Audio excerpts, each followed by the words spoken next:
Narito tayo ngayon upang matunghayan ang nagiinit, nagbabaga at talaga namang usap-usapan at nagtitrending na latest issue ni Ate Erica. Sa pagpapatuloy ay narito muli si Kalingap Val Santos Matubang upang pag-usapan ang issue sa pagitan ni Ate Erica at ng kanyang pamilya, lalong-lalo na sa kanyang lolo na si Lolo Miguel. Dito nga ay talagang ibinubunyag na ng tita ni Ate Erica ang mga tunay na nangyari nung sa mga pagkakataon na nagsisinungaling pa sila Ate Erica sa Kalingap na talagang aalis daw sila dahil sa pag-aaral ni Ate Erica kahit hindi naman. Nakialam sa buhay ninyo? Hindi ko po alam. Lagi po kausapin niya eh. Tapos sinisira-siraan kayo? Hindi ko po nakikita. Ngayon lang yan. Ngayon ko lang nakikita sa telepon. Yung pong sabing niya, yung syuta po niya. Sino syuta? Ang Jowa nito? Jowa po niya. May jowa ito, tumboy? Ano pangalan? Si Amy. Basta yung po nagpunta dito po ng mga ilang. May girlfriend? Opo. Yun po ang nagpunta dito. Yun po ang Pero mabait naman po yun. Mabait naman yun. Pumunta rito. Punta dito. Anong ginawa rito? Yun po, nagpunta po dito nung nandito pa po nung sila Erica na nakatira. Mayroon ka palang jowang tomboy? Wala mo bang pakialam dyan kung may jowa ka o wala? Pero mabait po yun. Yan lang. Ngayon, kaninong pira yung ginamit? Pira nila o pira ni Jun A? Kay Jun A. Jun A po yun. Kami po magpapatunay po doon. Hindi pira nila Hindi po Torres? pira po ng Ilaber. Hindi pira. Yung pira po ni Jun A, ang binili po doon ni Sheila May, lote sa dait. Okay. May luto sa daet, binili? Opo. Magkano bili noon? Yung baga pong Ilmax po yun. 100. Bumili pa ng motor. Tricycle. Oo, ang dami, tricycle pa. Motor, tricycle pa. Ang dinig ko, yung may tricycle ngayon ay pampamilya. Pero inang Sabi nila. nila. Inang kinino? Hindi nung asawa. Sino yung asawa? Sila Pangalan po. Sheila May, asawa niya. Pero ang sabi ni Jun A, pang-pamilya. Ano ibig sabihin? Kasama kayo doon? Siguro po, sabi ko. Pang-pamilya. Baka sa kanila lang. So, nasa yung Inmax na motor? Naka-Erica po. Siya po Ginagamit niya. Ngayon, yung pira dito sa pagawa ng bahay, kaninong pira yan? Kay Sir Jordan rin na po po. So, hindi lang kalating milyon ang nagastos niya. Hindi ko kaya malaki yung reset yun. Nahigit mong 1 million yun. Ang alin? Ang halaga nun. Ang alin? Yung bahay kong yun. Itong bahay na ito, higit 1 milyon. Meron po makakapagod natin yung mga Ito kinuha po, kong mga yung nakikita. asawa nito. Yan. Ginawa kong O, ayun ang ebidensya. So, tayo, kung tutusin, kung pintahin lahat, ba't ang mga 2 milyon? Pinag-usapan nga dito kung ilan daw talaga ang total na pera na ginamit nila Ate Erica sa pagpapatayo ng bahay na galing din sa sponsor na si Jun A. Sinabi nga nila na ang bahay daw nila Ate Erica na pinatayo ay umaabot ng sumatotal na 2 million pesos. Talagang napakamahal pala ng bahay at napakalaki ng sponsor. nahigit mong 1 million yun.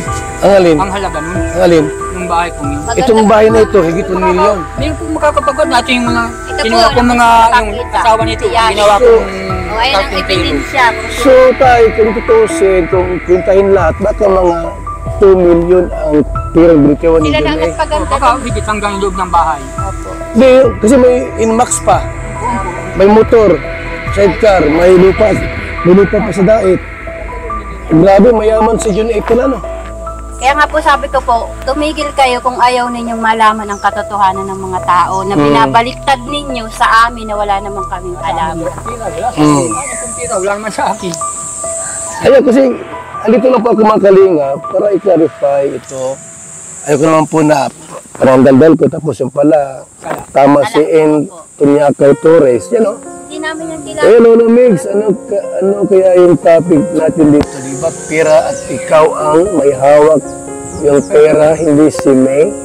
Dahil kayo ang bumili ng gamit. I have some evidence of what happened from the start.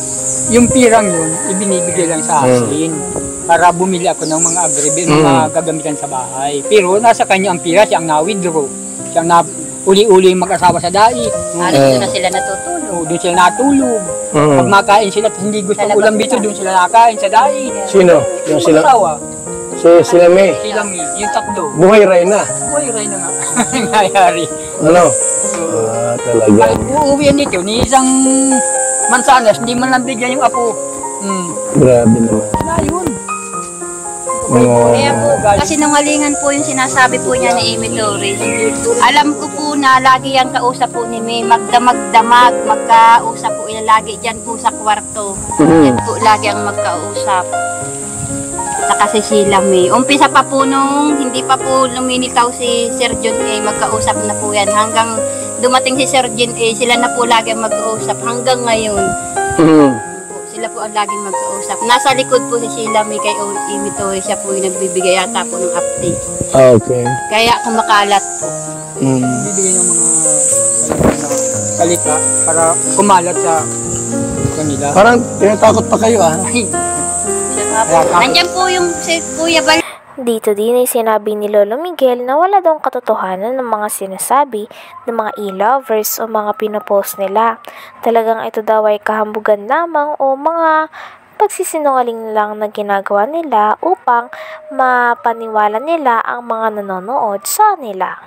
Talagang hindi daw ito totoo dahil alam nila Lolo Miguel ang totoong nangyari at mga palusot lang daw ito para protektahan ang pangalan nila Ate Erica at ng kanyang kapatid pati na rin ng kanyang pamilya. Apo at lolo parang hindi magandang nangyayari. Anin niyo po ang pera kung sira naman ang relasyon sa magulo. Ito ang pinakamayaman sa buong mundo. Kung sira naman ang relasyon, wala din silbi po yun. Ang mahalaga po yung magandang samahan. So, yung mga sinabi pa nila, hindi totoo pala. Naghahambog lang. Sinungaling. Siya din yung Amy Torres niya, butog yun. Si Amy Torres. Si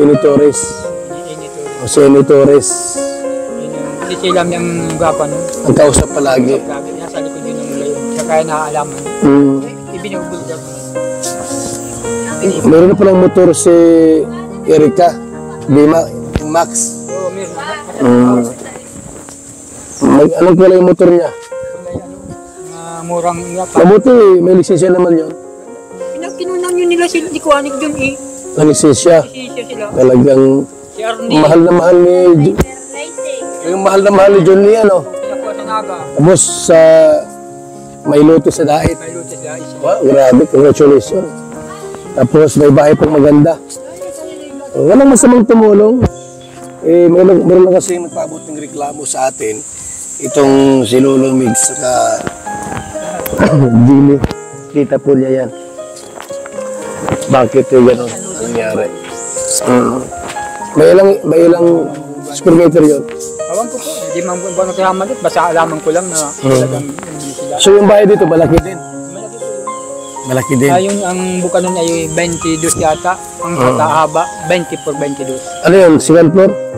Yung kalahati. Ako ang nagbuka nun. Dahil bakilid yung lukuan. Kalahati ang second floor. Dahil po itong kalahati, Ayan po. Siya rin yun. Yan si pinabuhusan ko. Ayan o. So, Empress, let the dogs bark. The lion is still king. Is still the king. Gutom na ang mga asong ligaw at batugan. Ano ngayon kung may pera? Kami, di naman sa inyo. Iyon. Meron pa po dyan. Mga nagpaparinig kayo ha? Meron pa po dyan. Hindi maganda yan. Ano pa rito? Ha? Hindi maganda yan yung ganung mga salita. Hanggang dito na lamang muna ang ating nag-iinit, nagbabaga, pinag-uusapan at talaga namang nagtitrending na latest issue ni Ate Erica. Maraming salamat sa inyong panunood. Hanggang sa muli. Bye!